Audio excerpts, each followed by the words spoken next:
Does morality need a theological foundation? Now I'm going to read to you also the most popular answer, the answer that was voted best answer. And that is as follows. It was written by a guy named MK6, who writes, "Good foundations are built on solid ground. An amoral person may have strong beliefs, but come next Thursday, they may believe directly the opposite and feel just as strongly so. Since theology may state that God is unchangeable, that is one sure way of having a solid foundation." That's debatable. But I've seen atheists attempting to justify their anti-godness, he calls it, by saying they believe strongly in such great moral things.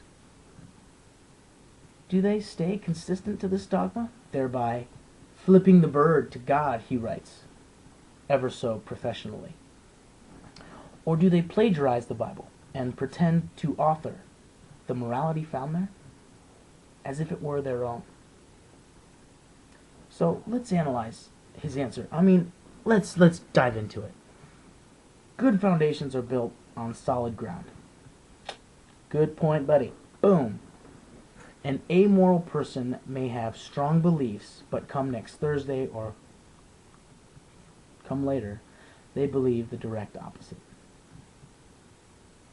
So there's no argument that somebody who follows one set of beliefs and then does the opposite is immoral, right? That is there's no argument there. But let's examine this point. The three largest religions in prison were that of Christianity and Islam. Right? It was Catholics, Protestants, and Muslims. But they're doing things that are generally looked at as unacceptable. Right? And it's not a few times, it's over 60,000 people. Right? That's a large number. That's not something to wink at. Imagine if 60,000 people disappeared tomorrow. The world would be in awe. But when he writes,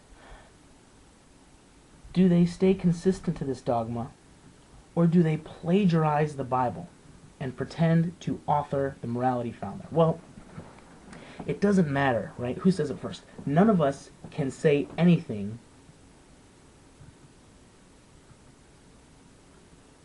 in pertaining to morality that the Bible hasn't covered. Because the Bible is 2,000 years old. So what the Bible really says about morality, you can either think it's true or you can think that it's false, right?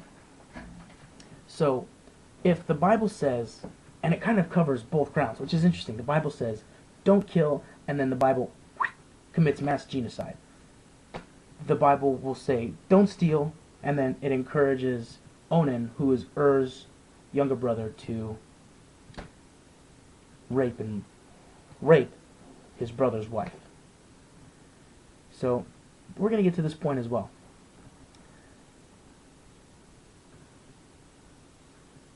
If we were in a room, and in the room a man or someone comes up and says, are there any moral people in here? Is anybody in here a moral person?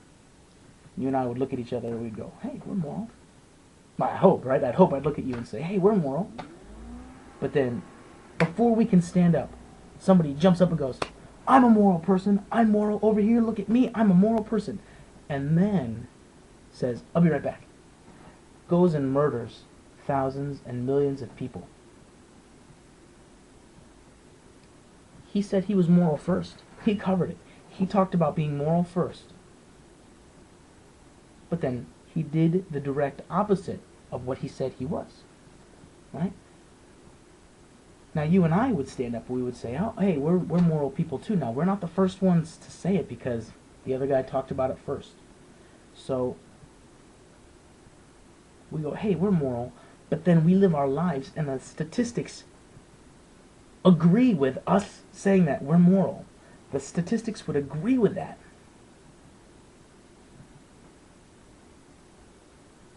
I would hope that it would agree with that.